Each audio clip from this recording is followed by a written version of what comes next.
So, good evening, ladies and gents, and welcome to the WoT Pro League Season 3, Match Day 7. We have some insane games coming up, some of the best teams going head-to-head this time around, and I'm not joking. We're going to be seeing Team Dignitas, Virtus.pro. There's going to be every single big team in this Match Day, so this is going to be the one to remember for sure, and I cannot wait to get into this. How excited are you for this one? I'm unbelievably excited. I mean, we've got the Season 1 winners against the Season 2 winners as my paper falls off into my lap. I am feeling a bit poorly today, so do give me a break, as well as Melly. She's not feeling too well. Yeah, Melly's not well. We brought her back in. We had to take her out of the hospital bed and just sit her down in the chair, but she is back with us after the popular demand. You know, the people were going crazy in Twitch chat without her, so it's no WoT Tank show without our delightful Melly. So she is back with us. Do not fear. We'll bring her in a second once she, stops dying in the corner, I think, somewhere. Hopefully the medics are on site and ready to jump in if necessary. But anyway, that aside, let's check out the current league standings in the WoT Pro League. So, at the top, for a bit of a change, it's Denova Gaming. Now, that's not something I'd expect, but their record speaks for itself. 4-1 currently. Very, very impressive stuff from them. You may see a slightly new logo there. It is Playing Ducks. Now, I believe that's more WoT.de rebranded almost. Well, yes and no. I mean, basically, they didn't have enough time, so more WoT.de is actually closing their doors, according to them. So that's really unfortunate because they had an amazing thing going on, and I hope to see that they're actually going to come back at some point when they get a little bit more time. But basically, if you would transfer the whole team, all their resources to Playing Ducks. So that's why you're seeing them back to their old form. This was their team beforehand. This is their team.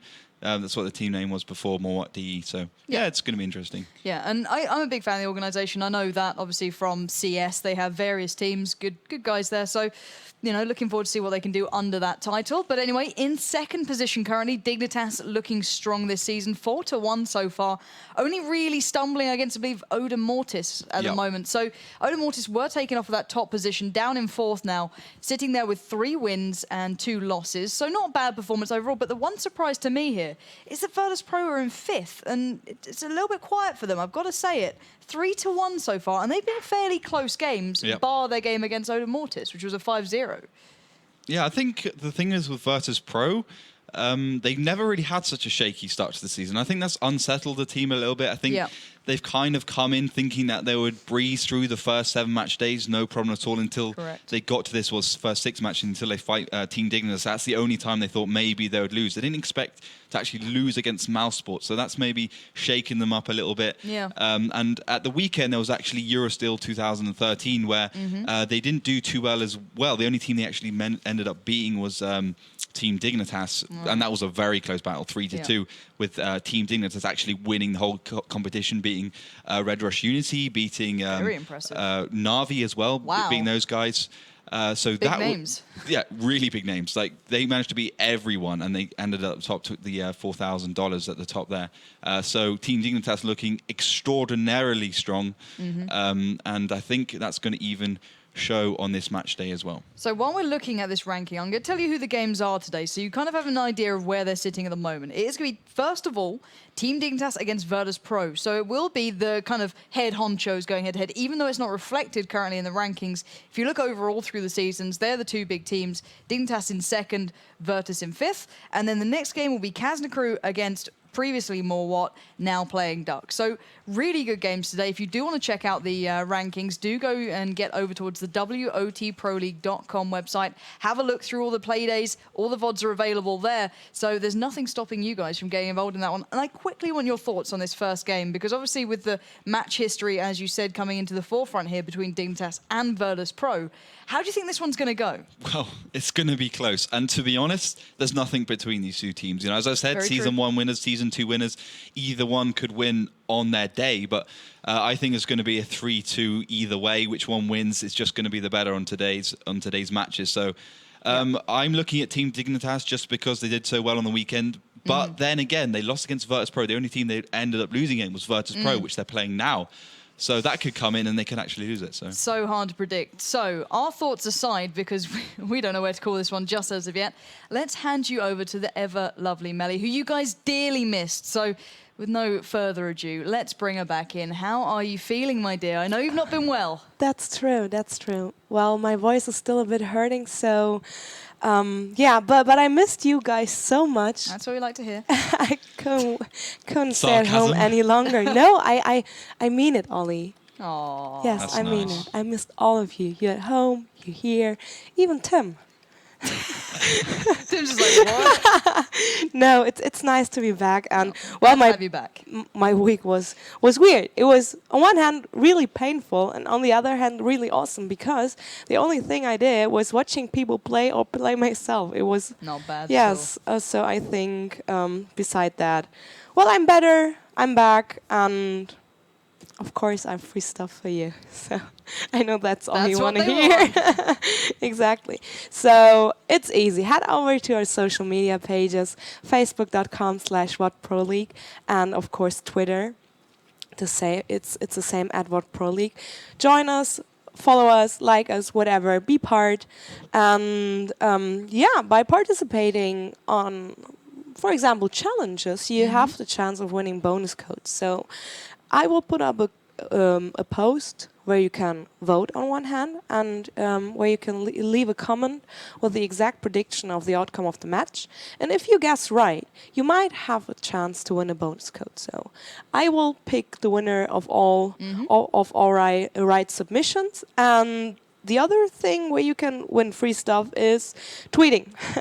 Basically tweeting. Tell us what's on your mind. Hand in your predictions via Twitter as well. Give your opinions, feedback on the show, if you like Ollie's outfit today or not. Just tweet me. Wow. Please. You're looking handsome as always, Ollie. Thank you. And I will be rewarding 3 tweets of the day. I swear, if Burbo tweets me, say, Ollie, you're looking handsome, I'm going to absolutely kill you. I swear to God. Burbo, you know what to do. You will get cookies again. Yeah. That's how you keep Cookies. a Burbo happy. Oh, come on, people. Cookies are awesome. Everybody loves cookies. She raises a good point. Cookies are pretty cool. Side, let's let Melly die in peace over in the corner. So to save her voice, right, you guys know what you need to do by now. Get involved on Twitter. Get involved in Facebook. Do not make her talk anymore because she, the ambulance crew are being held back at the door because we needed her here for the social media. So guys, do what she says. Don't make her say it again. Look after Melly. But anyway, that aside, let's look towards today's game because we have 2 of the very biggest teams. I don't think we need to introduce you to them, but let's go through the lineups anyway. We do have Dignitas on the left, Virtus.pro on the right. What can you say about these 2? Well, they're the 2 best teams pretty much in the world. I maintain it that Europe is the most competitive region in the world, and I think that's proven once again by Eurosteel on the weekend, where Team Dignitas actually managed to come first. And these 2 teams are just the top of that league. Despite Virtus.pro sitting in 5th at the moment, I think they're going to head up, especially if they start it off against Team Dignitas here. So generally, we've got Stalker, the shot caller for Team Dignitas. He is the team captain. Shanish plays that T69 just wonderfully. He is such an elegant killer in that one. So Angel Killer, he was the T50-2 player for Red Rush, but now likes to play the IS3 and such, along with Arclit. I always maintain that Apple WoW has been one of the best AMX 3090s player in the world, period. And on the side of Virtus.pro, we've got team manager, Diver, shot caller Karitz, the team captain. He's come over from the Russian League, from New Star for Season 2 and now Season 3. And then obviously we got Delight, Breakneck playing the T69 AMX 3090. Not done so well. I always thought he was a little bit better than he has been, but he's really started to step up his game, obviously listening to me. And we can't go away without mentioning K23 Amelka, a player from Red Rush, now Navi, and just absolutely immense in the T69. Yeah, just a formidable bunch. Every single player truly deserving of their position here. It's an insane group of players. So if you aren't aware of them, go back, go have a look through the WoTProLeague.com site and just look at their history. Every time head-to-head, it's always been close results. Here and there, we've seen Dignitas, beating them in a couple of LAN finals, and then Virtus.pro coming back, and it's been back and forth every single time they've met. I don't think you could even on paper say one team's better than the other. I think it is literally 50-50, considering how they turn up on the day. So I'm looking forward to this one. The tank pickings will be starting in a moment, so we can dive into that. I think the first map will be Himmelsdorf, though. Now, does this suit one team more than the other here, in your opinion? I personally think that it suits Virtus.pro a little bit more, just because I think generally their heavy tank players are that step ahead. I mean, okay, Team Dignitas is perhaps the better split pushers, but on Himmelsdorf, where it's literally which line are we going to push? Like, first of all, okay, once you have the push on Himmelsdorf, it's usually up one section, and then they kind of split off a little bit with a couple of tanks. Yep. But generally, it's just a long push up one area. So I think that's what Virtus.pro is a little bit stronger, especially when you have, players like Delight and obviously Kusok, who plays T32 or otherwise IS3. But it could go either way. They're both equally capable.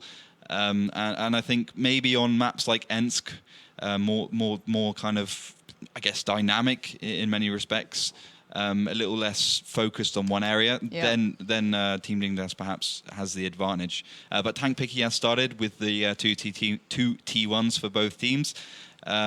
Stalker is picking first, so that will give him the option of taking the second to last. He's probably going to go for the Pershing again. I look forward to seeing that. That's what they've been. Do like seeing that. That's what these two teams have been going for. And interestingly enough, I was watching some of the games on the weekend and on steps and stuff. These teams have been picking the as well as the Pershing, the T32, which is what we saw Na'Vi take at PAX where they were playing the GeForce finals. They were picking T32s against Mousesports. 3 of them, which didn't work. Now they've taken that down to one T32, which did work just for that lower trench shooting, the hold down position there. Double AMX 5100 from both teams. So I think these two are going to stick very typical for this map with your 5100s and your IS3s. Probably one will go for the 3, one will go for the 2. And obviously the IS3s to compensate for that. So the IS3 and the 5100 for Stalker. So that's going to be their second to last pick. So if they're going to continue with that kind of trend, then we could see a Pershing. But I think it's going to be unlikely. The MX5100 and the IS3 for Kusok is the second to last pick for Virtus.pro. And I think we're just waiting for Team Dignitas. Obviously, these two have so much riding on this one, not starting the perfect season altogether. Both had kind of a shaky start. Team Dignitas going down to Odin Mortis in their first match day, and obviously Virtus.pro going down to Mousesports in the previous match day. So they've had an interesting start, and I think they want to kind of breeze past that and get their confidence up again. If they can. So IS3 is their last pick from Team Dignitas, so they're going for the double IS3, triple AMX 5100, double IS3, double T1. Yeah, indeed. So I think we are on my screen, so you can just quickly switch over your little T1. I know you want to join in. I know you're a player back in your day, but you've got to hold him back. Otherwise, Dignitas would be a bit worried. Or actually, it'd be Virtus.pro who'd be worried if you're on their side, Might be some troubles there. But anyway, that aside, you've seen the tank picks, we've seen the teams, and I'm not sure where we're going to be going on this one. I find it very hard to predict these two. Sometimes Dignitas barely show up. The same with Virtus.pro, though. There's been days where they've been completely off form, essentially, where we saw Mousesports just undoing them. But it's very hard to predict. I think it's more likely than not they're both on form. They both know that this won't be an easy walk in the park. It's all about, turning up on the day. They know the opponents. They know how talented they are. They're not going to take this one lightly. So have a quick call on this one. What do you think the overall scoreline is going to be?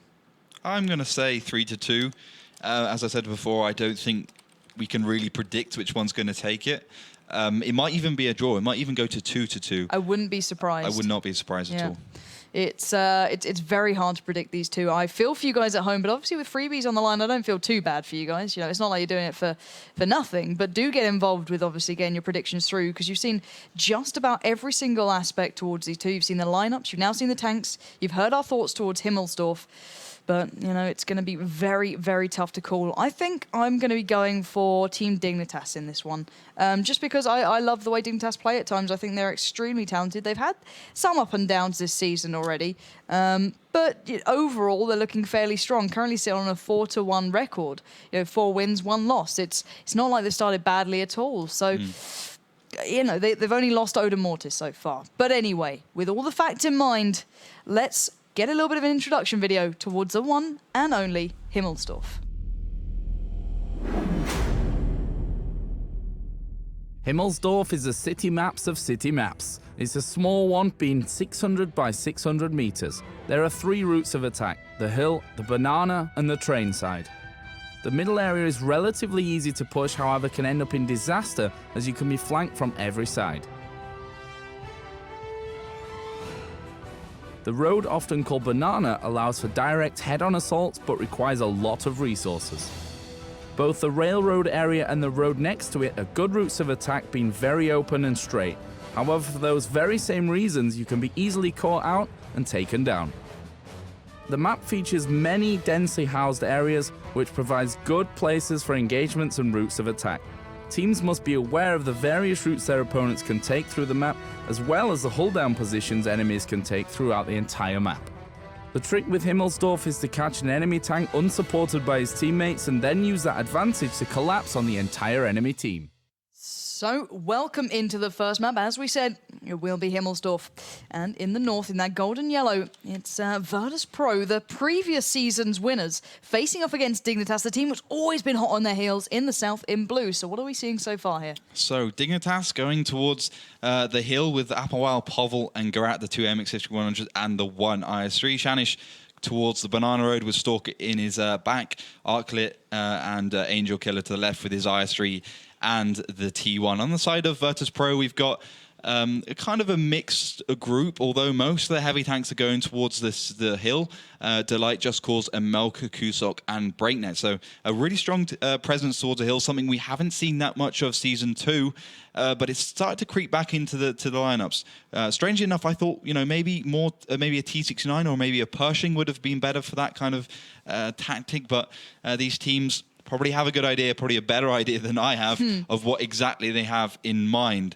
But we're going to have to wait and see. Applewell, Povel now pushing up further. They're gonna go the clever way along the bottom to avoid that initial spot, not let Virtus.pro have any information of exactly what they're gonna do, but they're gonna get spotted out by Delight. He's gonna come round, maybe try and connect a shot onto Shanish, which he won't manage to do, and Garat in the IS-3, but I think generally, it's going to be a push. Indeed, Delight's going straight in. Applewell did catch him a good couple of times, but the rest of Virtus.pro are going fairly low. Delight down to 118. Amelka's getting hammered down and focused initially. Povel's getting the damage done, but you can see Amelka has already taken down Applewell. Just Cause trying to get some damage towards Shanish, allowing Kusok around the side. Fire now coming in. Shanish has taken down Just Cause. Kusok replies onto Povel, and we are leaving it so close right now. Shanish is so low, 43 HP. Breakneck going around, does get the kill towards him in that IS-3. Now pushing further forward, Garat is now the next target of focus. He's down to 1135, backing out as quick as possible. Kusok is not letting him get away.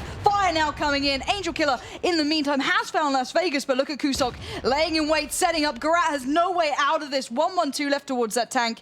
He's going to try everything he can. Kusok's going crazy. He's flown down the hill. He's going to try and find one single shot towards Garat. That's all he really needs. Garat doing everything he can to dodge those shells raining in around him. Oh my word, just about escaping.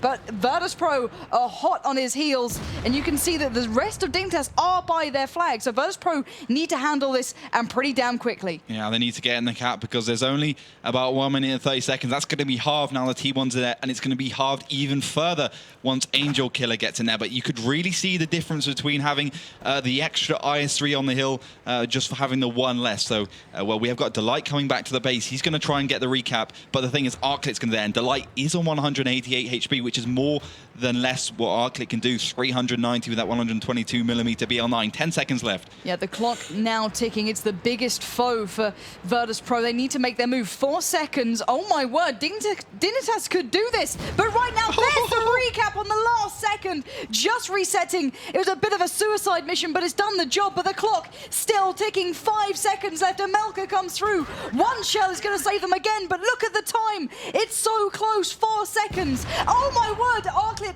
might have just done this. He's taken down Amelka. The clock has done, and Dignitas have just about held on to this with a lovely bit of counter play and stunning stuff in the first game. Amazing stuff by Team Dignitas, and that's exactly what we keep on saying. You can't just push everywhere on Himmelsdorf. You always need a contingency plan, because those T1s, they'll get you. And that's exactly what Team Dignitas knew, is exactly what they prioritized on. And it was good to see, because Arclit knew immediately. That's what you need as a heavy tank player. You know immediately what your other team's doing. As soon as you see you're losing that fight, you make the decision. Do you either go and help them, which you couldn't do because they're up the hill, or do you go and push where you can? And that was into the base. And obviously Angel Killer and Stalker that were there to try and get the cap on as well. So the cap was just down to pretty much 30 seconds with 3 tanks in there. And Virtus.pro with so low health, which to the credit of Team Dignitas, despite having the one less tank on the hill, Yep. they managed to do a lot of damage. It allowed Arclit to finish off the two tanks that tried to stop the cap, because they're both on 180 HP. And altogether, just really well thought out by Team Dignitas, and showing that you can't put your eggs in one basket on Himmelsdorf, because that basket's going to break pretty quickly. Yeah, and I've got to say, it's so well played to these guys. I don't think damage really even comes into the equation, because it was just lovely counterplay from Dignitas. As soon as that play happened from WoT Pro, they knew exactly what to do.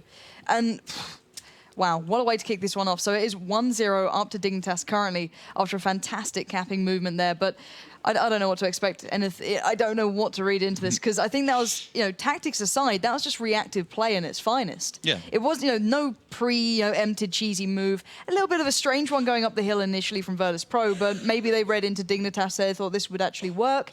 The initial start was completely negated by that one push coming through. Beautiful, beautiful way to kick things off, and I'm not even sure what the next map is here, because they haven't quite changed it. They are saying please 3 minutes. I think they're having issues with their voice communication, so hopefully that won't cause too many troubles. But right now, I think we just need to look at Dignitas as a team that is highly dangerous. They've been doing okay this season. They are sitting in second, but I don't think we've even seen them getting into their strength yet. That's the thing. I don't think we've seen Dignitas really pulling out, with everything they have, because they're always a side that seems to hold it a little bit back, if you know what I mean. They don't ever show their full hand, but if anyone's going to make them draw it out, it's going to be Virtus.pro. These guys, you can't take them lightly. These guys have been there, they've done it. They've got several T-shirts and medals and just about everything you can imagine. If you want to beat them, you're going to have to be the best, but right now, the one thing I like about these two is you never see those cheesy strategies, because they just get undone immediately. As soon as you try it, it's that reactive play just instantly there. It's very hard to predict what sort of style they're going to be using. And when they do try the cheesy strategies, it almost becomes non-cheese, because the way the two teams try and fight it once they got into it's the adaptation. They just get out. Like, let's say, Virtus.pro tries a cheesy tactic against Team Dignitas, and actually Virtus.pro gets caught out. Then, even if you're 3 tanks down, those 2 tanks will just play so superbly that suddenly it won't become cheese anymore. It will just be a fight to the death, and it's just amazing to see how, with such a bad disadvantage they can have, that they can actually pull themselves out. And I think that comes down to just the individual skill of these players. They've been playing probably since 2011, 2010, and it just really shows. It does.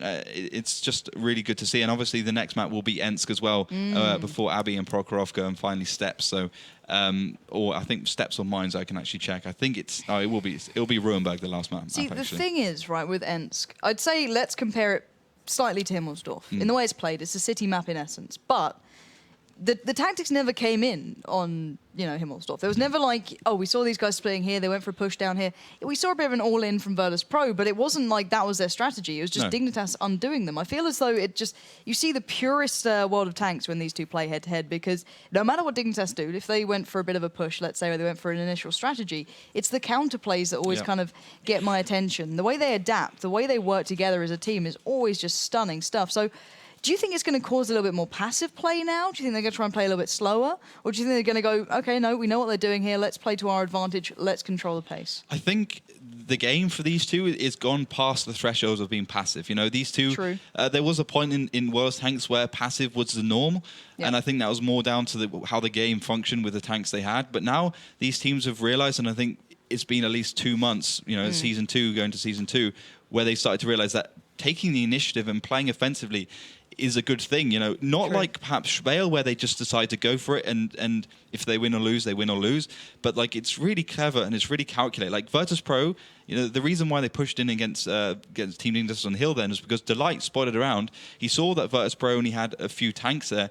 Team Dignitas only had a few tanks there. They had the numbers advantage. They pushed around, so it wasn't anything cheesy about it. It was cool, calm, and collected. And I think we won't see any passive play unless literally the map and the tank picks make it more favorable, which I think in this time and day, I don't think it's going to happen, to be honest. Okay, so with all that in mind, they're ready to get underway in the tank picking, the second map here. What do you think we're going to see? Normal picks? Do you think we might see a Pershing? We might see something a little bit different? Yeah. Anything you think going to be added in here? 416 has been brought out on Ensk now more than once. T69 starting to come out of favour. although some of the teams still favoring it, and obviously that Pershing can be used as well as the Chinese Tier 8 heavy tank, the 110. But so far, 2 T1s from Virtus.pro and Team Dignitas getting those normal picks out of the way, meaning the rest of the 5 tanks will be Tier 8s, so no Tier 7s and below. MX5100 ×2 for Virtus.pro, and that goes for Team Dignitas as well, and the double IS3 coming from Virtus.pro, the next one. So 2 5100s, 2 IS3s, 2 T1s thus far for Virtus.pro, leaving them 1 more Tier 8 pick, and just 2 5100s so far for Team Dignitas. So really, the teams are going for the normal pick so far, but the 5100 there really to provide the firepower from the SA-47. The insane amount of damage it does. We've seen it really clutch games with good positional play, and the IS3 just a brute with the BL9 122mm, just fantastic alpha damage, really good for the corner sniping. And anyone who plays World of Tanks, which I imagine you all do, if you don't, go on World of Tanks EU and download it if you're from Europe, obviously. If you're from another region, go to the respective pool pages. Because the BL9 and high alpha damage guns are good for city maps, because the one shot you do have when a tank is crossing between the open needs to count, and that's where you need to do the most damage. So obviously high alpha equals more damage. Double IS3 as well from Team Dignitas. Virtus.pro going for the normal picks, picking the third 5100, so they're going for the triple 5100, double IS3, double T1. Same as they did on Himmelsdorf. Really what they're considering the strongest picks on city maps in this current stage of the game, and just waiting for Team Dignitas. So they're probably going to be debating 416, Pershing, 5100 or IS3. Okay, they're going to go for the 5100 as well, so triple 5100, double IS3, double T1. And why do you think they favoured that 5100 then? Just player-wise, maybe more comfortable on it, or Well, it's considering the T69 got the 50 minus penetration nerf. They thought we need another autoloader there. Which is the best autoloader? Similar speed to the 5100 to the T69. Let's take the 5100. It's got a bit more damage, a little bit bigger, so easier to hit. Slightly more clumsy to play in many respects. It hasn't got the hull down ability, but still an autoloader still can do a hell of a lot of burst. Yeah, well, we'll have to find out. Currently, if you are just tuning in, Dignitas are sitting on the advantage after picking up Himmelsdorf in just incredible fashion. So now it's all down to Virtus.pro to bring this one back, try and knock the pace away from Dignitas, who seem to, once they get the wind behind them, in the sails, essentially, they're a really strong side. But we're going to have to find out. So let's get you ready for what's going to be an incredible game of Ensk.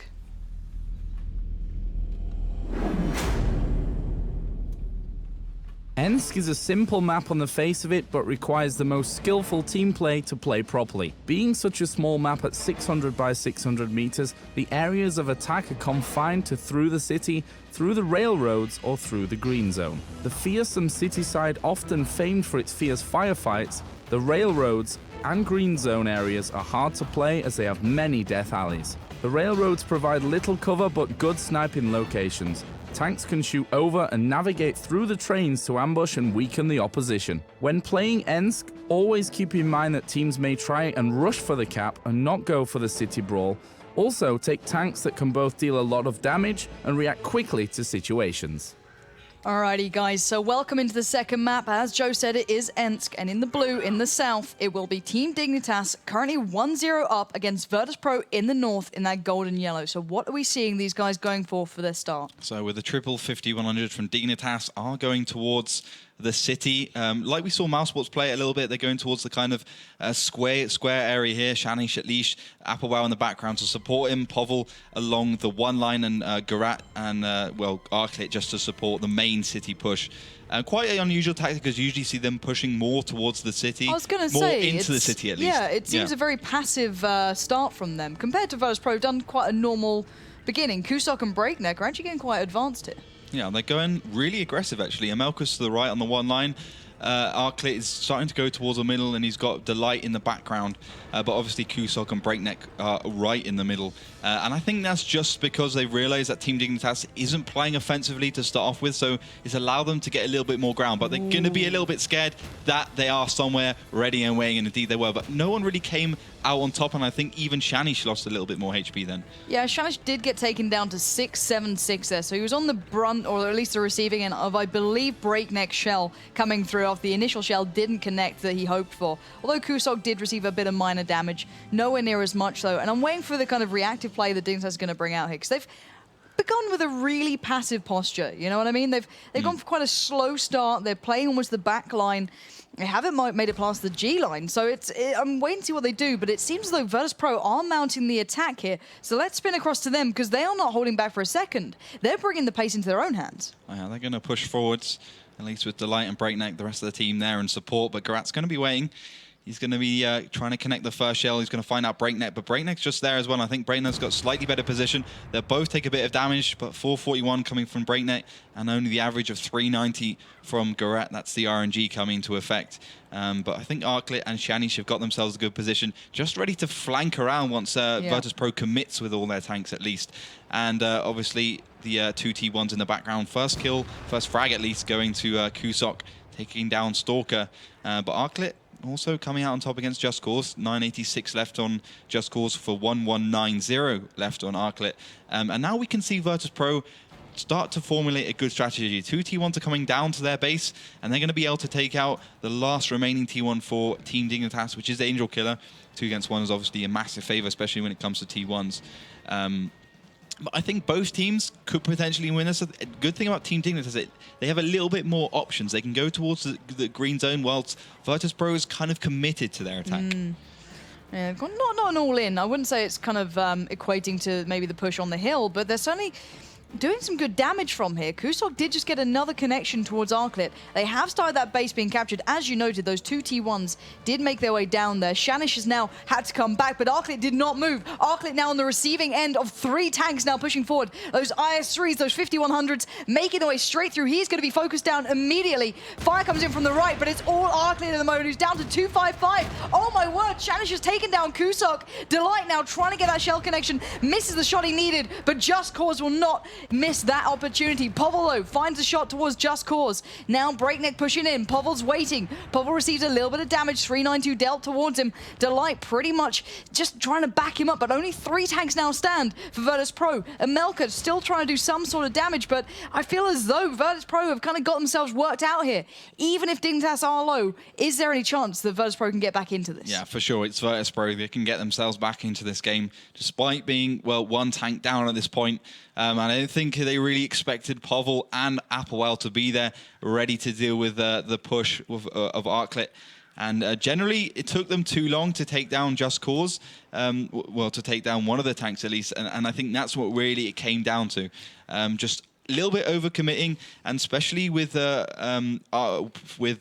Kusok, he pushed too far forwards, and he got himself killed. And it is just generally a bad execution from Virtus.pro. But that kill from Breakneck just evens things up a little bit here. But Applewell's also reloaded. He's going to engage. Yeah, indeed. Applewell's the next main man. But I've got to say, Virtus.pro went to a little bit more of a defensive posture. I feel as though, learning from Himmelsdorf, they sent at least 1 tank back. It was a Melka just in case. But look at Delight, 6 HP. He's in trouble, really down low. He needs some backup, and pretty damn quickly. Hopefully his teammate of a Melka can cover him off. It's not paid off at all. He has no chance there. It's now 2 tanks standing against the 4 of Dignitas's. They've got the base cap underway, and this is just not looking good at all. I don't see how Virtus.pro can get back into this unless one of these players can go absolutely huge. And well, that's just almost been the nail in the coffin.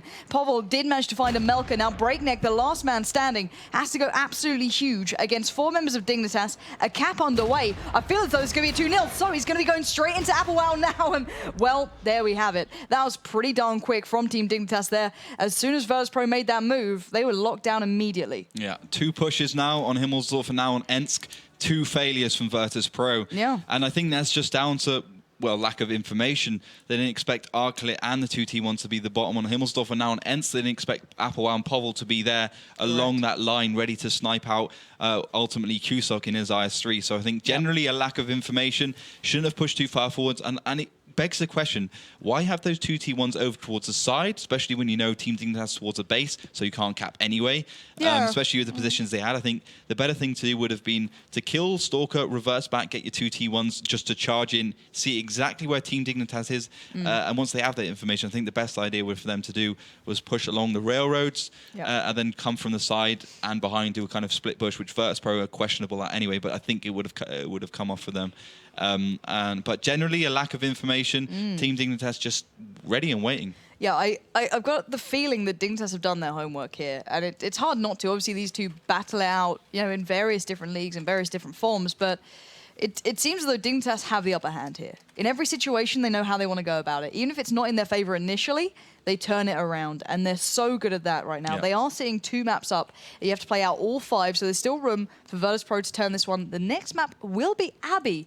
So how do you think this one do you think this could be the map that Virtus.pro can build back from? I think definitely, although Team Dignitas actually managed to beat them a few times before, especially most notably the Season 1 finals, where they just obliterate them at DreamHack. And after a number of draws. So I think generally Team Dignitas is probably the better team here, but now they're 2-0 down. If obviously they go 3-0, it's over for them. So do you think they might go for the draw here? That's a good point. And then go for the overall draw. If they don't think they can win this, it might be a case of, okay, let's sacrifice maybe going for the win on a risky map and try and play this one out and win all the others. I'm going to have to see how Virtus.pro go about this one, because so far they've been fairly aggressive. They've been trying to really bring the game to Dignitas, which hasn't worked, because the one time they kind of executed it well on Himmelsdorf, for example, they got a decent kind of damage dealt from the exchange on the hill. As soon as it came down to dealing with the reactive play, they just kind of fell apart. And Dignitas obviously took the advantage from then. Whereas Ensk, I feel, Dignitas were laying in wait. They were already ready for that. They knew what was happening. They knew how Virtus.pro played it. But on Abbey, is it a matter of, okay, Virtus.pro now need to go for that passive play? They need to kind of slow down. They need to turtle it down and try and work on it a little bit, because I feel as though Dignitas have their number. So maybe they're going to have to play a little bit of a sneaky game of, okay, let's go for the draw, minimize the damage here. Yeah, I think that's exactly what they might be thinking. But whether or not they go for these it, though, two teams do want to win. So I think Virtus.pro, it's about 60-40, I think. Yeah. 40 to the draw, 60 let's just try and win this. But yeah, I think so.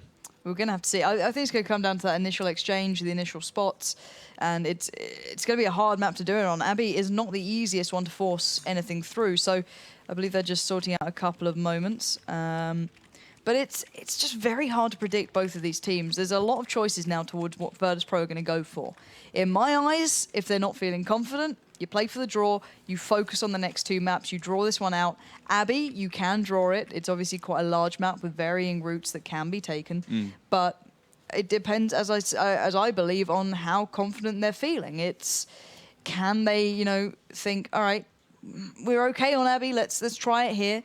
And then we're just going to have to go hell for leather on the next 2 maps, because they need every single one of them, pretty much, if they do want to turn this around. But I just don't know how confident they're feeling. I think we'll have a good kind of idea of where the team's at mentally, just off the fact of how they begin this one out. And Dignitas, on the other hand, do have the chance, drop maps. They have room to work with here. They do have the 2-0 advantage currently, so they may go. They're never a team that kind of just waste leads, though. They're never one of those teams that go, okay, well, we've got 2 maps now. Let's try something. Let's do something a little bit different. They always seem to work that out on practice, and they bring their A game in the real matches. So I don't think they'll be messing around here. If they want to do something, they want to beat Virtus.pro 3-0, or at least 5-0 if they can go all the way through. But get the victory in the first 3 maps is always good for the confidence.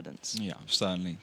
But I think one of the other things we can take into account is the fact that after now Abbey, we have Prokhorovka, which undoubtedly Virtus.pro is going to be able to beat Team Dignitas on, and I think it's their strongest map. And then on Ruinberg, another map where Virtus.pro is extremely strong. So I think it's 3-0 for Team Dignitas at this point, or it's going to be a loss or at least a draw. So that's going to be in the back of their minds, or probably the front of their minds.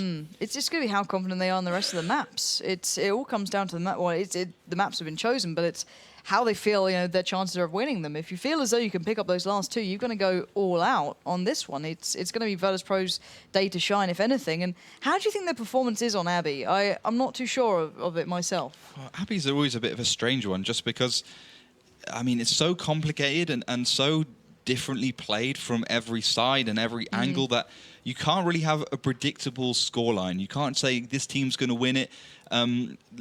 It more suits play styles and specific tactics. I've always said teams like Mousesports, who really pioneered the kind of light tank play, where every single part of their team is either separate or with one other tank, and the way they kind of spread out around the map and take the map control. That's where you need to be going on Abbey, as opposed to, okay, if we just go here, here, and here, we're going to win. So I think the team that kind of takes map control avoid as much damage within the first 3 minutes and has as much HP and thus has the most HP when it comes to whatever firefight that does happen, will end up winning. And obviously those two T1s are going to be so important just to keep the base always safe, because that's the problem with Abby. You might be on the other side of the map winning the engagement, or at least trying to win the engagement, but then the enemy's T1s will be in your base capping within a few seconds, and it just takes too long to get to the other side, just because of how the map works and the fact that it's got so many bumps and jumps and hills and lakes where you can drown in, which Runes found out. Yeah, Runes was on the receiving end of that information. Yeah. But we saw a couple of players from Virtus.pro really chasing down some Dignitas, even on Himmelsdorf, and kind of YOLOing off the side of cliffs and bits like that. So who knows what we're in for today. It's going to be a hard one, but I think we're going to find out how mentally these guys are doing. So I think all the issues have been resolved, so we won't be holding you up for much longer. So relax, keep it chilled. You know, it does take its time, but anyway, I believe it is now time to get those tank picks going here onto the third map. So what do you think we're going to see tank-wise? 5100 if we're lucky. Right. Otherwise 1390s, T69s. But then again, the Pershing and the 416 could also possibly good. Apart from the fact that the 416 has no gun depression whatsoever, just because if you look at the tank, you've got the superstructure in front of the gun, and pretty much nothing behind it. So in terms of clipping, it can't go very far down. And obviously, if the muzzle breaks, the muzzle velocity and all the gases that come out, it can actually damage the hull. Right. If it's which they're superheated. And there's also some other problems of having a tank configuration like that. But the tank pickings has started, double T1 from both teams, AMX 1390, T69 from Dignitas, and that goes for Virtus.pro as well. And Dignitas picking the 3090 and the T69 again, and that goes for Virtus.pro. So just back and forwards with the mirrored picks at the moment. Both teams going for the AMX 1390 and the T69s, just looking towards that last pick again. Anything that is different and slightly strange most likely will be picked here. It could be that T69. Well, it will most likely be that T69, but it could also be the Pershing or the 416. If you do hear coughing in the background, it's because Melly constantly coughing. But yeah. Oh, why are you being mean? I'm not trying to be mean. I'm just saying, if anyone's wondering what the coughing is, and you weren't here at the end of the beginning of the show when we said she's ill. Horrible man. Get back to your tank picks. Oh, yeah, okay. Well, we haven't got the last tank picks yet. She says she's going to go home if I don't stop bullying her, but nah, we've locked the door, Melly. But yeah, just waiting for the last picks. I think Positive might be coming in for Team Dignitas. So probably looking towards that 5100, which obviously Positive is so fantastic at playing. So he's going to pick that tank, and so will Virtus.pro. So both going for the mirrored alignment of the double AMX 1390, double T69, double T1, and the 5100. Yeah, that's good. Pretty much going to finish off tank picking here on Abby, and we're just ready to go into game at the moment. Team Dignitas now 2-0 up, taking Ensk and Himmelsdorf.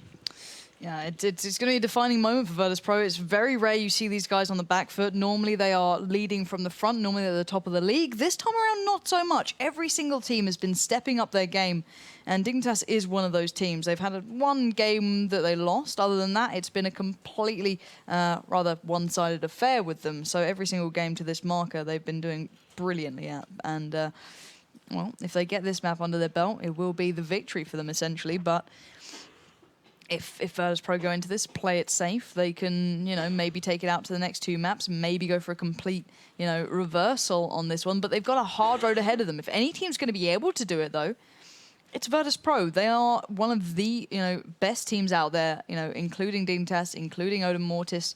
These guys are at the very top of their game, and only Dignitas can make them look vulnerable. That's the thing. There's very few teams who can do it. And these guys, well, we're going to see how they can do here. It's their defining moment. They're certainly not a team who buckles under pressure, but in the last couple of games, they've had their game completely read by Dignitas. It's been worked out time and time again. This time, they're going to have to come up with something new. They're going to have to, work with the situations as they evolve.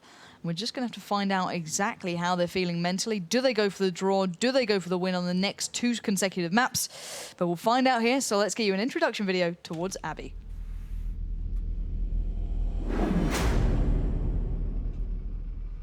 Welcome to Abby, a hard but gratifying map to master. Abbey is 1,000 by 1,000 meters and has 3 main routes of attack. The left mountainous area, through the Abbey in the middle, or in the trench to the right.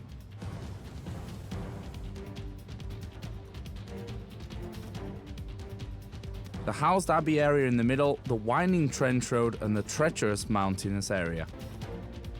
The Abbey area can be moved upon on a central road.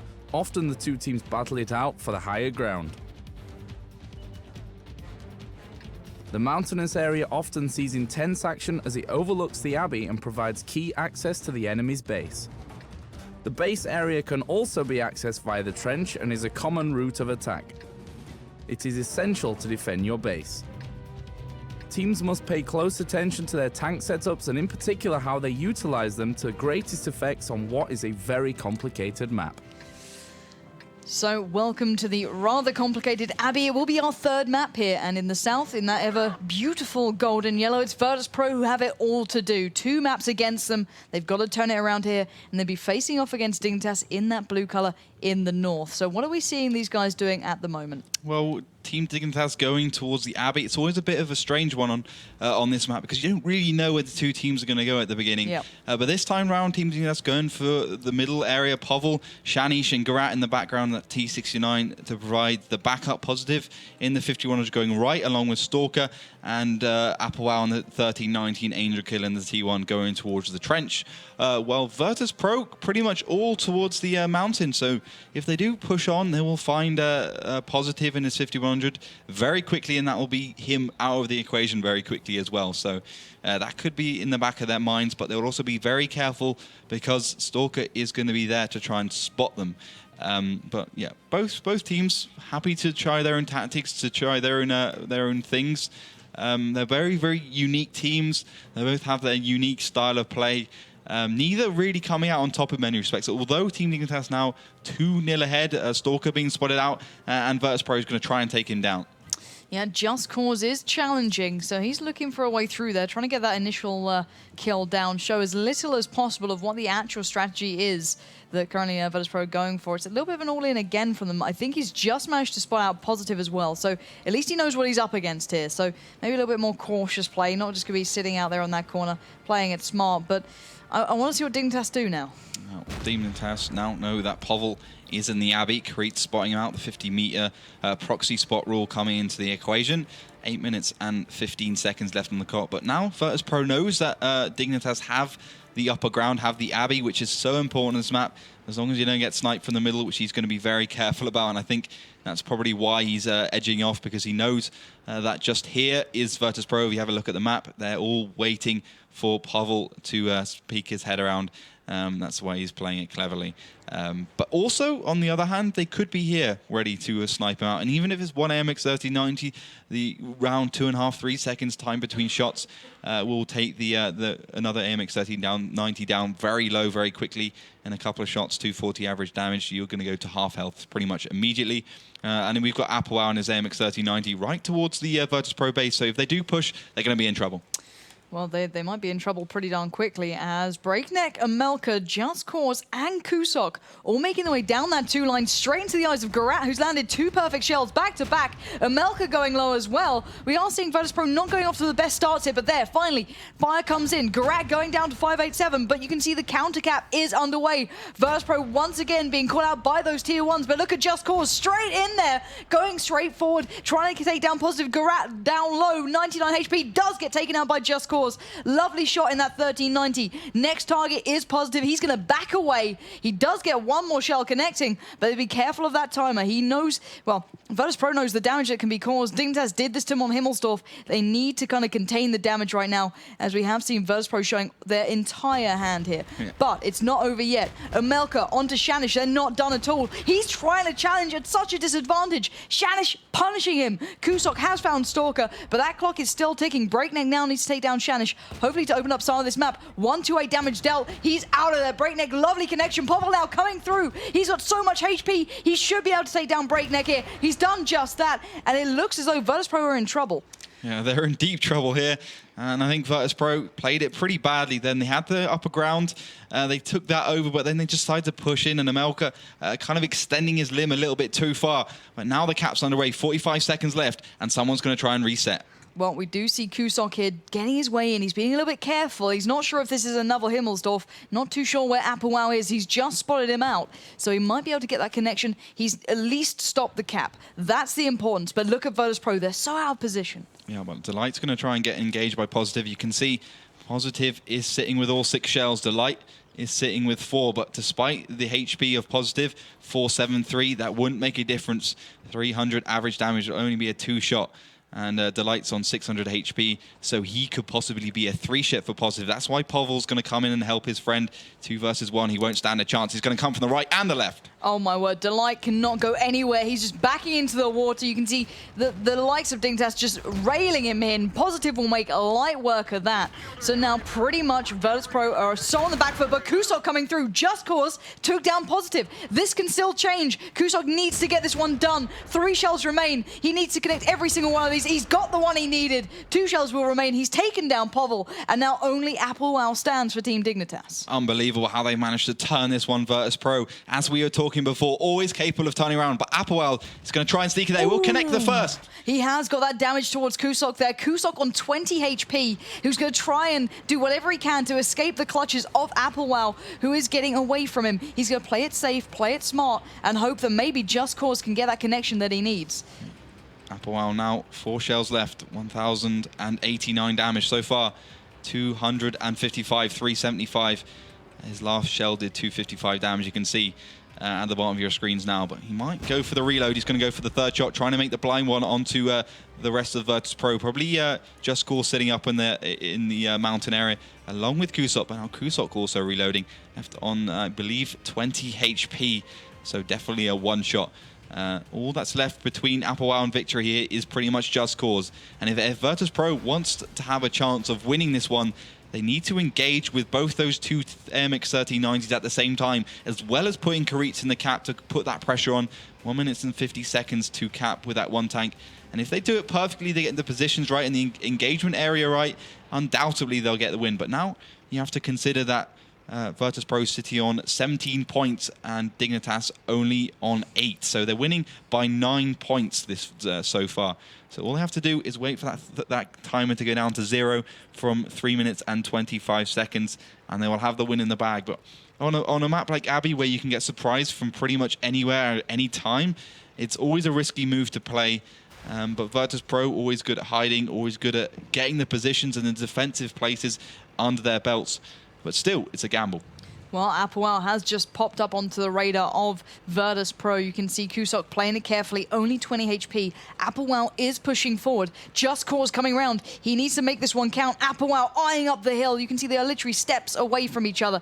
The cap is now underway. Just Cause trying to be careful, trying to not allow Applewell a chance here. Kusok using the cover he can, just going to lock it down and wait to see what Applewell has in store. Just Cause is going forward. This is going to be the engagement of the century. Applewell receives the first shell. Only 1 reply coming on to Just Cause. He's down to 538. Where is the rest of it? Where's that rest of the damage? Kusok playing it carefully, just keeping him back, playing it smart. Applewell 834 HP. Kusok dodging another. There's the damage though. Just Cause takes him down to 574. Applewell has found Kusok. Just Cause needs to land these 3 shells. That's all he has right now. He's got the first. My God. He needs the second. Just Cause 29 HP. Oh my word, it's going to be a long shot. Applewell's just about done it. But can he get back in time? Karitz could possibly do this. 75 HP left onto him. Could he actually take him down? I think he could possibly take him down. The T1 can do about that much damage with if it does end up penetrating a lot of its shells. But with 35 seconds left, the question is, will Applewell get back there in time? And will Karitz manage to land those shells? I think Applewell's going to do it. I think he's going to get back there. And it will be one hell of a clutch if he does. But we're just going to have to wait and see. 20 left on the cap, 20 seconds as well. Obviously, 1 point on the cap with 1 tank equals 1 second. So now 90% left. I think Apoel's going to do it. I think he's going to get back. With the AMX 3090's accuracy, will he land the shot? It's that one shot that counts right now. Let's see if he's going to get it. 4 seconds remain. Karit still stands. He's done some damage, but in the last second, Apoel somehow clutched it for Team Dignitas. And my word, they fought hard for that one. They fought beyond hard. That was a 3 versus 1. And despite Apoel's HP, that was still a hard game. Obviously, he was 1,089 health, and the whole of Kusok and the other AMX 3090 didn't have quite as much HP as them, but it was still 2 of them. Yeah. And what was interesting was the fact that he actually landed that shell behind. He got the shell, managed to track him, and then did the rest of the damage. And it was just that aiming that you see. The top players just really managed to get in the shots down. And what a fantastic play. And within a couple of seconds, managed to get back to the base and just stopped it. And you know, Kreets just couldn't get the penetrations, couldn't get the damage, and he wasn't in the right position. I think what the better idea for Kreets would have been, he must have known that Apoel would have got back. Get into a good position and then try and flank on around the MX 3090 and actually just kill him. Well, it's 3-0. Dignitas are looking so strong this season. And I've got to give credit where it's due, though. Just Cause did get 2.5k damage in a 1390. So certainly being a big hitter there, but it wasn't enough. And, you know, even though Apoel only did 1.2k, every single bit of damage there, every 1 point of damage was game-changing. So brilliant third map. I think it's all congratulations to Dignitas on this, but they do have to play out all the maps here. Yeah. Now, next map, Prokhorovka. All right, it's Virtus.pro's map, but do you think they've had their ego bashed a little bit too much now? I think so. I mean, after 2-0, I think the ego's already bashed down quite a lot. And on Abbey, where they actually initially lost the game, but then they managed to bring it back, and then Team Dignitas brought it back again. It was like, it was kind of salting the wound a bit, because it showed that Team Dignitas is no longer the team with better synergy and better team coordination, but also with better players in many respects. I mean, we always talk about Apoel being one of the best players in the world, if not, you know, he's up there with Strake and Power Slide.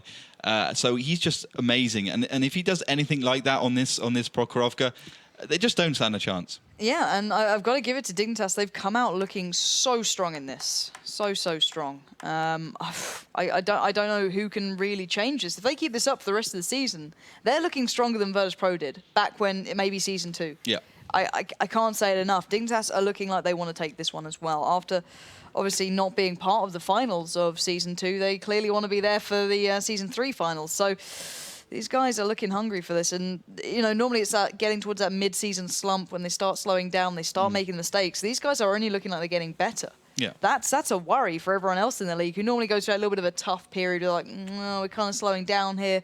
The game, we don't want to be practicing too much. These guys, they're doing their homework and they're making Virtus.pro look average. Yeah. And that's terrifying. Virtus.pro are nowhere near average. These guys stomp most people. Well, pretty much everyone. Yeah. I mean, they literally have been the second best team behind Navi throughout the game's history in 7-on-7 42. And that really speaks to Team Dignitas, you know. It you does. say they're probably the best team in Europe right now, judging on this performance, but I think they're also the best team in the world. Yep. And I was talking a little bit about Eurosteel 2013, which happened on the 26th and the 27th. They just beat Navi, like no problem at all. They beat them 3-1. And this is a team that has won pretty much everything there is to win. You know, WCG 2012, not 2000, that hasn't happened yet. StarLadder Season 1-4, the Season 1 of the WoT Pro League in Russia. These guys have pretty much won everything, and they won against them 3-1, which is almost unheard of against that team. So just amazing.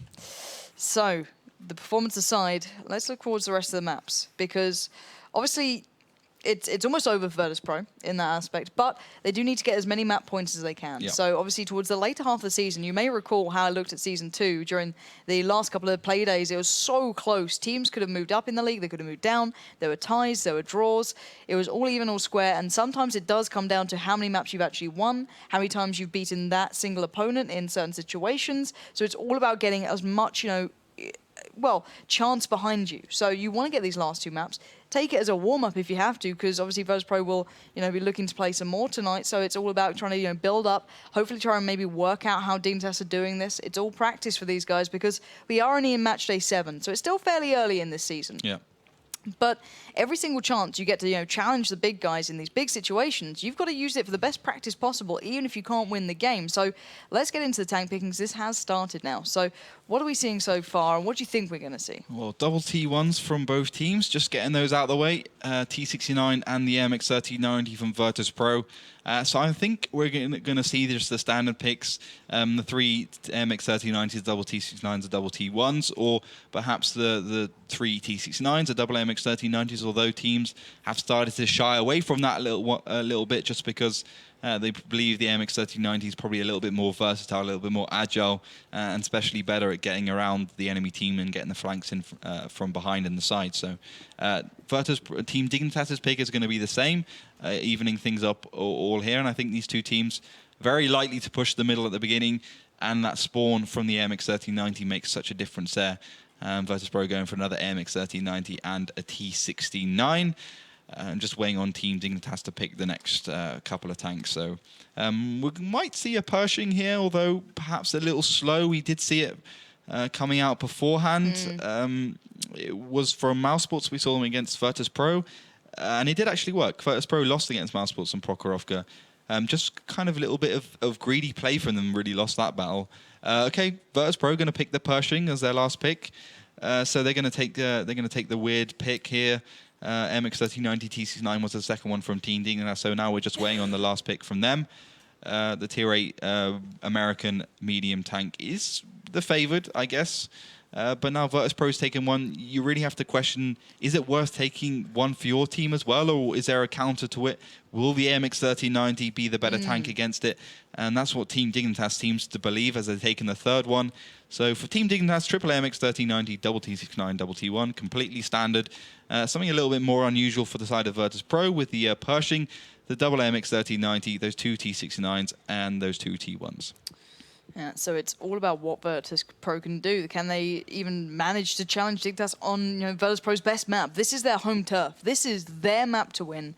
And, well, we're going to have to find out if they can actually do it. It's all up in the air. It's all very hard to predict because looking at Dignitas at the moment, they are the strongest side I've seen in such a long time. They look absolutely unbelievably good. They look so strong. It's unbelievable. I've never seen someone annihilate Virtus.pro like they have. But if there is any time for Virtus.pro to at least show their worth, it's on Prokhorovka. Prokhorovka is their map. It's the one they've always been strong at. We've seen very few teams ever take them down on this. They've always looked so clever, well played together, completely cohesive, But I don't know. Dignitas look as though they're just that better team at the moment. Yeah, they definitely look like a step ahead. I would even say perhaps even 10% better. Yeah. And maybe that's slightly down to Virtus.pro playing too aggressive with too little information. I'm there with you on that. A couple of games, I feel as though they've gone in with no backing to it. They've just kind of gone, oh, let's charge in.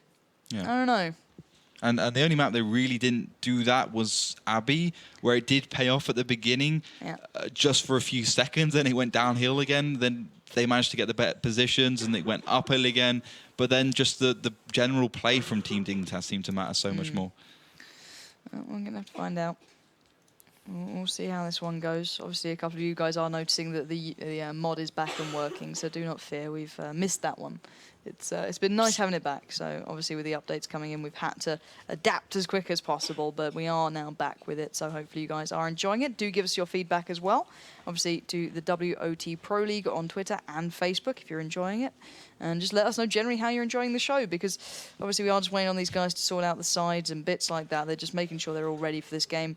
Clearly, Virtus.pro are not going to be wanting to go out, at a 5-0 to Dignitas. They want to at least try and save some pride here. But if there's going to be any map they can do it on, it's going to be Prokhorovka. Whether or not they can turn up and do it, completely different matter. Currently, it was Himmelsdorf first. That was just beautiful stuff from Dignitas. Lovely adaptive play. Ensk, feels like Virtus.pro threw that one a little bit. They went a bit too aggressive, didn't have the information, as you noted. And then finally, we saw Abbey, where it was a lot closer. Virtus.pro slowed down, tried to play it a little bit more carefully, didn't just rush in. They used their tanks as they normally would, but they just got completely and utterly out-clutched there. And, sometimes it happens, and there's little you can do when you're up against the players like Applewell, who just, that level above. He's, clearly showing how good he is. So hopefully they are close to getting this one underway. So it will be the fourth map. I'm looking at Virtus.pro to take this one. I don't think that I don't think that Dignitas can do it on this one, but I wouldn't really want to doubt Dignitas at the moment. That's the thing. After looking at them on the other maps, we haven't seen one really comparable to Prokhorovka. We haven't really seen a Steps or something like that, but just the overall way Dignitas is playing, it's very hard to doubt them, but on paper, this is Virtus.pro's. Do you see, which way do you see this map going?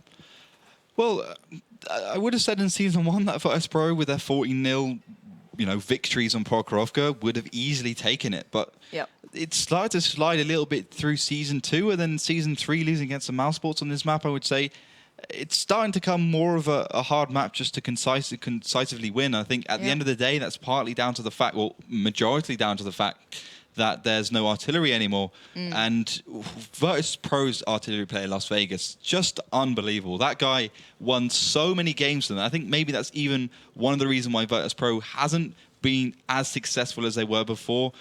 Just that guy, he just seems to hit unreal shots. He's comparable to Eclipse. He's even comparable to myself. I mean, that guy is just a godlike in his artillery. I'm glad I can see you grinning. People at home will think you're being serious, and no. Well, if anyone knows Bane, he's maybe comparable to Bane. Okay, but the point being, I don't think I think this is the first time we can ever doubt Virtus.pro. Yeah, I don't think that by any other means we could ever doubt them. This is the first time they've looked not weak. I think weak is the wrong word. I think they've looked challenged in this one. We haven't seen any player really getting into this. We've been seeing fairly low damage, bar Just Cause coming in every now and then.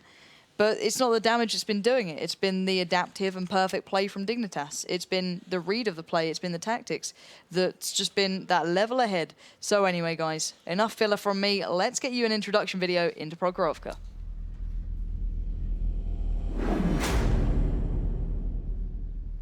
Prokhorovka, a large map at 1,000 by 1,000 meters which allows teams to stretch their legs and artillery to test their skills. There are 3 primary routes of attack: over the left tree road, the middle area and towards the town. The tree road is very open and flat but has a very large number of bushes and trees that provide good cover if you're not shooting. The middle area is where the initial engagements happen as teams gather as much information as they possibly can. Both teams are fairly symmetrical and only offer small hills and brushes as cover. The middle area is where the initial engagements happen as teams gather as much information as they possibly can. The railroad that splits the map has a large number of bushes running alongside it that provides good cover and the occasional route of attack in the village and hill area. Teams should look towards taking fast tanks and artillery as they complement each other on this expansive map. So let's look towards this rather expensive map. Thank you very much, Joe. So in the north, in blue, as we've been seeing so far, it is Team Dignitas, currently sitting 3-0, unchallenged by Virtus.pro. But if there's going to be a moment for it to happen, it's going to be now. Virtus.pro, this is their strongest map. But this can also show you how damn good Dignitas have been. So let's see how this one is panning out so far. So we're seeing Team Dignitas, what they did at DreamHack was push towards the village, and that's what they're doing here, hoping to catch a pro who might also be doing the typical tactic from the south, which is go towards the village, but they're not. They're going to push up towards the middle, as you can see, trying to get the initial shots out, see if they can catch perhaps a T1 or an AMX 3090 unaware. So Just Cause is going to spot. He's going to get the Shanish there, but he's also going to have to retreat because he won't have the gun depression, and the size of the turret of the T69 does allow it to shoot over the tracks. But you will get the first shell, 10108, but Breakneck's also going to go in. I think these two teams both can have the polarized map play. Virtus.pro's taking the whole of the left side, the open area, along with that tree road, and Team Dignitas just towards the village and the hill, which is quite unusual because you usually see the other way, where the south goes towards the village and the north goes towards the road. Do you think it's been a bit of a counterplay from both these two, knowing the standard strategy, and they've both kind of done the opposite and tried to, outdo the other side, do you reckon? Or is this just the way these two generally play it? I think it could possibly. I mean, Virtus.pro always go for that counterplay, and they always try and get the initial damage out, which they're pretty successful at doing. And I would say they have succeeded a little bit, but that Povel hits the shell against Amelka, which I didn't expect he would have done, especially because Amelka has the easier gun to play. The T178 does seem to hit the shells a little bit better, but you will find one. And Kusik also hitting Stalker in that T1. And most of their tanks now having to get on the reload pretty quickly. Applewow's up towards the hill, so he will be the overwatcher, I guess, ready to try and snipe out anything that does push into the village. But these two teams sparring at the moment, getting the odd shot off here and there. And I think whoever wins that engagement, whoever gets the better shots off, gets the other team lower in terms of HP, will ultimately be able to push further forwards, will be able to do more damage, will be able to block more shells, and win the firefight. Yeah, and the thing that I'm trying to spot towards is the fact that Just Cause actually did push forward. He managed to take down Positive, but it's the fact that he's been just going back and forth with Povl the whole time. These two have been kind of, as you said, sparring it out, but Team Dignitas showing that they know what normally happens when you challenge Virtus.pro on this map. They're playing it carefully. They know what they're up against. They're playing it smart. But I want to see how they kind of evolve the situation from here, because they're both so close to each other. Virtus.pro have gone for the cap. As you note, obviously, beyond that 6 line on the right side, 6-0, there's no cap points, and they've allowed Just Cause and all the boys to at least get a foothold towards this map. So Breakneck has got another shell connecting towards Garat. Virtus.pro just holding the line. Breakneck now getting challenged down by Applewow and Shanish. Let's focus on the action right now, because Applewow is pushing forward from Dignitas. Angel Killer coming over as well. The T69s are going to be swarmed by Team Dignitas in just a moment. They've got 20 seconds to get back here. Dignitas need to make their move and make it now. But Kusok and Breakneck being the linebackers here, just plowing down. Garat going low, gets taken down by Breakneck. Now Shanish is the next target, but we know that Applewow already split off. Now here comes that damage from 1390 from the right side, connecting perfectly towards, I believe it was Garat, leaving just Kusok now standing in this situation. He needs to deal with Angel Killer. He needs to deal with Shanish, but the time, it's run out completely, and somehow Dignitas just could not get back in time, and Virtus.pro, they just managed it right at the end then. Finally, Virtus.pro actually succeeding when it comes to their offensive play. Just by a little bit. They got a bit lucky because a couple of the shots seems to whistle over the T1's heads and the MX-3090s in the base. But that was good execution from Virtus.pro. I'll have to give them that one, just because finally one of their tactics actually working. And it was a standard tactic from Prokhorovka. I was about to say, it wasn't like it was some next generation, some crazy tactic, but it paid off. But I was really surprised that there was a good couple of seconds when Dignitas, in theory, could have gone back to that flag to reset their cap. Yeah. And then they were winning that battle in that middle section after, Dignitas pushed over the kind of railroad. They had the challenge down. I feel as though if there was maybe 5-6 more seconds there, Dignitas could have had that as well. It's so close between these two at the moment. Yeah, and I think what really allowed Virtus.pro to pull off that move perfectly was, well, almost perfectly at least, was Positive dying in the T1. I don't think he expected Virtus.pro to push up so far as they did and take him down, because he was sitting near the base capture and he was pretty much the one in control. He was the one who was going to have to stop the base cap if it didn't come down to it. So him out of the equation didn't allow them to get the spots on early, and Povl was the guy being aimed at. When he tried to get over the tracks, he was just being pounded down, so he couldn't really do much without dying. But then again, who cares if he dies if he stops the cats and gets the spots out? And I just think a bit unlucky with the sniping shots from the T69. Maybe if they took something like a Pershing, which is slightly more accurate, or like a 416, they would have been able to hit those shots. But generally, I think Virtus.pro played it well, because they did get as many tanks in the cap as possible, which really reduced the amount of times Team Dignitas had to snipe them out. And, well, Team Dignitas had the other option of just rushing with all the autoloaders, taking the Pershing and the T69 out, but that would have lost them the game either way. Very true, and we have seen at least that Virtus.pro aren't, completely mad. They can still win their maps. It's nice to see that they've got a little bit of it behind them. But Team Dignitas have been so strong. It's one thing that does come with that Team Dignitas brand, that it's just, they're always so hard to beat. They're always that team that just can always surprise, and it's nice seeing them looking good in this season, because last season I feel as though it was Virtus.pro's until the finals. Sure. Sorry, excuse me, including the finals. But this time around, I'm looking at Team Dignitas to make some real upsets here. And I'd like to see both of these teams at the offline finals. That's the one thing I really want, to see them going head-to-head on a completely even playing ground when it really matters. But anyway, let's look towards the next map, because it will be Ruinberg, and they are starting the tank pick. So at least it's saving some sort of face for Virtus.pro, as they are now 3-1. It's not great, but if they pick up the last map, 3-2 is a respectable scoreline compared to a 5-0. But what do you think we're going to see on this one? I think this is like Abby, where these two teams never really have it down to a T. I honestly think teams like Kazna Crew play a little bit better. Odomor's play a little bit better. It's just a map where pretty much every team doesn't seem to have such good tactics on.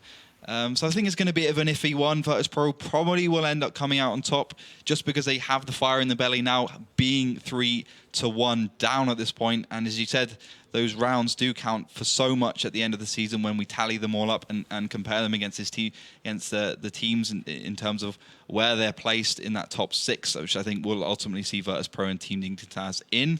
But double T1s from both teams to start us off with, double T69s as well. So we're going to expect that trend to continue until the last tank picks, where we'll probably see the 5100 come out, and that's exactly what Team Dignitas has done with the AMX 3090 and the AMX 5100, that Tier 8 light French tank with that Tier 8 heavy tank from the French coming out. The AMX 3090 and the 5100 also going to be picked by Virtus.pro, so mirror picks so far, and that's really what's happened since the first map on Himmelsdorf. These two teams just wanting to make sure that everything is the same, so it just comes down to the tactics and the skill of the players as opposed to some fluky tank pick they've decided to take. The 5100 is the last pick from Team Dignitas. The T69 will be the last pick from Virtus.pro. So the 5100, the AMX 3090, the triple T69 actually coming from Virtus.pro, and the double T1 for them, and the double AMX 5100, the double T69, the AMX 3090, and there's 2 T1s from Team Dignitas. So Team Dignitas with the HP and the firepower advantage, but less maneuverable, less versatile, and certainly harder to play setup. Now, Ruinberg in mind, who's got the upper hand here? I think in terms of tank picks, neither. Okay. Just depending on the strategy these two teams use, and as long as Virtus.pro don't engage head-on with Team Dignitas, they're certainly going to win it. Also, do we see a city push or a village push? I think Team Dignitas will undoubtedly go for the city in some form. Whether Virtus.pro copy that, I have no idea. Well, it's all up to the teams now. As you said, it's hard to predict these two on this map. It can go either way, all down to how they're feeling. Virtus.pro picking up that last map, maybe looking to get this one as well, just to save a little bit of face, look towards the end of the season, hopefully to build up, some chance if it does come down to, a bit of a draw or a bit of a close situation. They have a bit of an upper hand. But anyway, let's not hang around. Let's get you ready for that final map, which will be Ruinberg. Ruinberg is one of our newest city maps, and it's fairly large, being 800 by 800 meters. There are 3 main routes of attack: the roads leading to the city, the road going through the middle, and the village area. Each of these have 2 important areas to control. The city has very large roads and plenty of opportunities for teams to flank. The long roads also provide for good sniping areas as well as corner shooting. Teams often push through the village area, and once controlled, the team can move on to the enemy's base. You should pick heavy tanks with high alpha damage for corner sniping, as well as a faster tank for the middle spot. So, welcome into the 5th and final map. As Joe said, it is Ruinberg. We stole him back from LA for just a moment. But in the south, it will be Virtus.pro, currently sitting with 3 maps against them, 1 on their side. And let's see if they can bring it back against Dignitas to try and save a little bit of pride and a little bit of face. But what are we seeing so far? So, Team Dignitas going towards the village. Angel Killer, Applewell and Povel leading the charge. Obviously, Povel's going to take the longer route because he doesn't want to get sniped out. He has that 40 plus seconds reload, probably about 45 seconds with all the crews. But looks like Virtus.pro is also pushing very strongly along that half moon circle. And we might just see a full-on engagement. It depends if Virtus.pro has got the reload of his 5100, but they're going to go in. They have just about got it. And look at that. Shanish going low. Garat going low. Las Vegas finding the T1. Breakneck onto Shanish. This is going all the way of Virtus.pro right now. Where's the turnaround? Where's the change? It's not coming. Breakneck has just absolutely hammered them down, but Angel Killer working one back, but it's just a tier 1. They've done damage. They've got the HP advantage. They need to execute now. Delight getting straight into the battle. Povel getting taken down to 1065.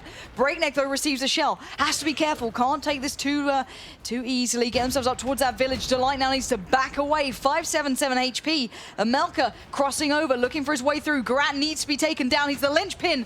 There he goes. Kusok is that player to take him out of the equation. But there we go. Falling back. Povel Povl finding a Melka, bring it back all even, all square. HP-wise, I'd say Dignitas are in a little bit of a situation here. They've got to make their way out of it. Kusok, don't get too aggressive. Don't push too far. Be careful, because look at that Angel Killer coming straight across. But Kusok really wants Applewell down. Delight and Breakneck playing it smart, but Virtus.pro getting that cap underway. Yeah, but Team Dignitas now all reloading. The 250-100s now have about 35 seconds until they can deal damage again. And there we go. Another tank coming down from Just Cause. He has 4 shells left in the MX-1390. 1 left for Kusok. But the rest of Virtus.pro have the reloads and they have the HP. And I think they're just going to push on through. Well, let's find out. Angel Killer stands in their way. He's going to be the first target to deal with, and then Povl only steps further. So Angel Killer does just dodge that shell from Breakneck. The second, however, will connect. 18 HP left towards him. It's going to be a matter of time. Just Cause has found positive, and Angel and Povl, the last 2 standing, make it just Povl now. Left in a world of trouble. I don't see this going too well, and it's not. It's been Just Cause to mop up the remains, and Dignitas gets swept aside here on Ruinberg.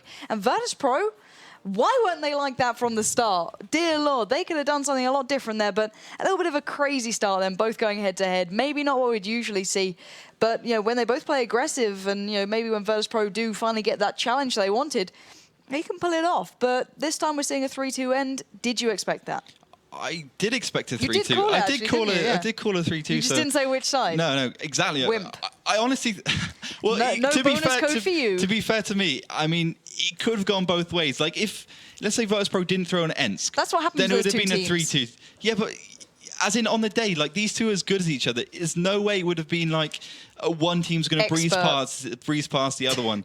Oh, come on! I'm ill. Don't give me a hard time. Okay. Oh my God! But yeah, that was a good push by Virtus.pro because what the best thing about it, if I can speak, was the 50-100s were reloading. They have almost a 50 seconds reload. Right. Virtus.pro knew that. The only tank they had with a long reload was their own 50-100s. The T69s pushed in. They had to reload, managed to do as much damage as possible.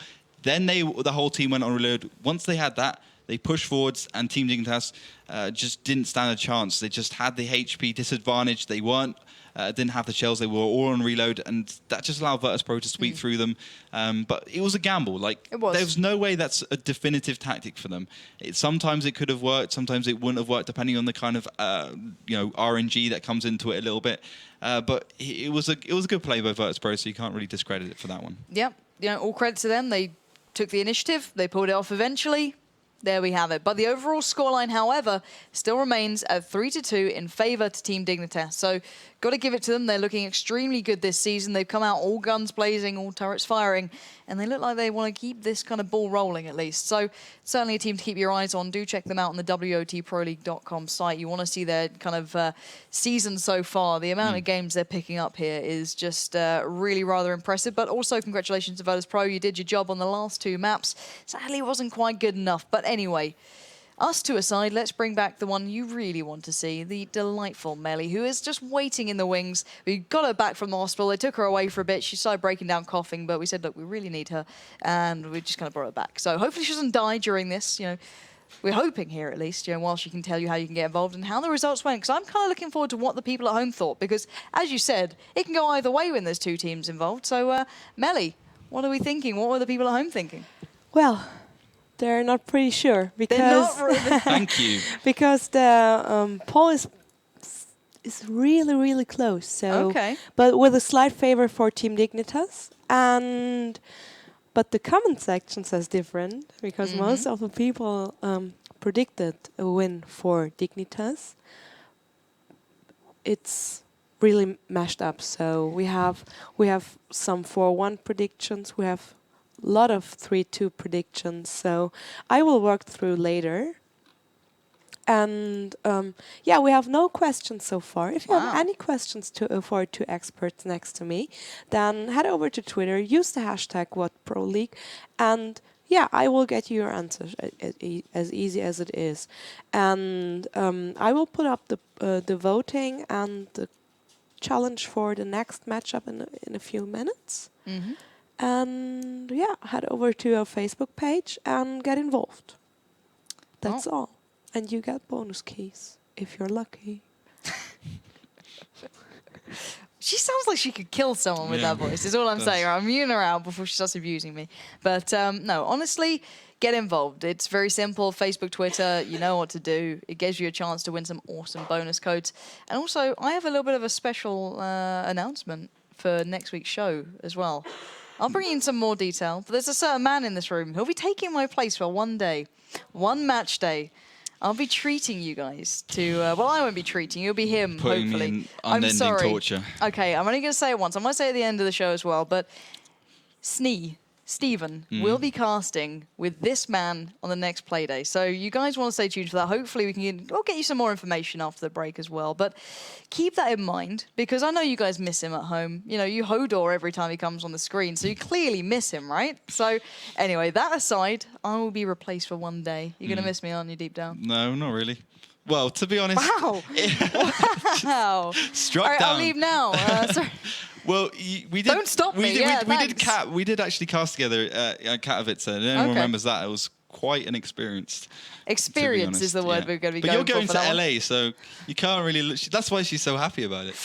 She I doesn't have care a that very she's good putting me. reason. She doesn't care that she's putting me in torture and putting Steven next to me. She's just happy she's going on holiday. I have a very good reason to be going to LA. But Wow. anyway, that aside, we're going to go to a break and try and get those next games coming up in just a moment. It will be Kazna Crew, the community favourites, who had a little bit of a shaky end to Season 2, let's say, looking to pick things up here into Season 3, facing off against the newly titled Playing Ducks, previously known as more.de. So guys, do stay tuned, don't go too far away, because we'll be back with some more awesome World of Tanks action in just a moment.